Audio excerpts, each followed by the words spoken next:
চশমা museum, a house of world class, জলট্যাক মোড়, বহরমপুর মডার্ন হোটেলের সামনে।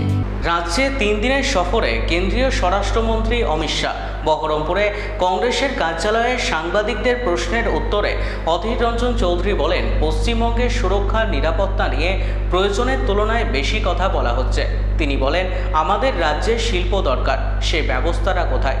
এই দিকে গুরুত্ব দেওয়ার কথা সাংবাদিকদের সামনে তুলে ধরলেন এদিন তিনি। মুখ্যমন্ত্রী সুরক্ষা বিষয়ে আলোচনা করতে যে কোনো রাজ্যে যেতে পারে, তবে পশ্চিমবঙ্গের সুরক্ষা নিরাপত্তা এইটা নিয়ে প্রয়োজন থেকে অতিরিক্ত কথা বলা হচ্ছে এটা মনে করি। আমাদের রাজ্যের শিল্প দরকার, কি দরকার, রুচি দরকার, সেই ব্যবস্থাটা হোক আগে, সেটার প্রতি গুরুত্ব দেওয়া হোক। অন্নপূর্ণা ভাণ্ডার পাচ্ছে না মেয়েরা, বাজারে সারের দাম হুট করে বাড়ছে, কৃষকের খরচ বাড়ছে, ফসলের ন্যায্য দাম পাচ্ছে না। এগুলো কি বিষয় হতে পারে না? শুধু সুরক্ষা নিশ্চয়ই দরকার একটা দেশে। প্রশাসনিক সুরক্ষা, রাজনৈতিক সুরক্ষা, অর্থনৈতিক সুরক্ষা, সামাজিক সুরক্ষা, সবটাকেই সুরক্ষার মধ্যে অন্তর্গত করতে হবে।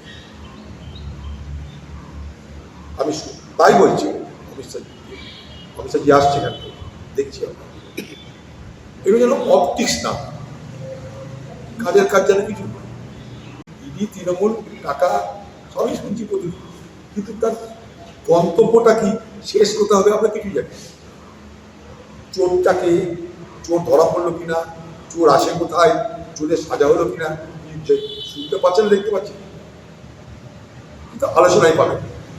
আর রাজ্যে কোনো আলোচনা নাই।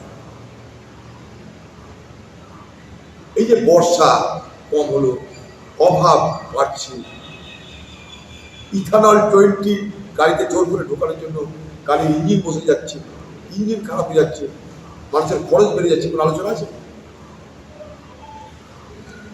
সকাল থেকে রাত টিভি খুলুন, ইডি এই চোর ওইদিকে যাচ্ছে, ওই চোর এদিকে আসছে, চোরদের নিয়ে মহাভারত হচ্ছে। তো চোরেদের মহাভারতে আমাদের আর ইন্টারেস্ট, এক চোর আরেক চোরে আরেক জায়গায় যাচ্ছে, পাচার চোর, এই তো ব্যাপার।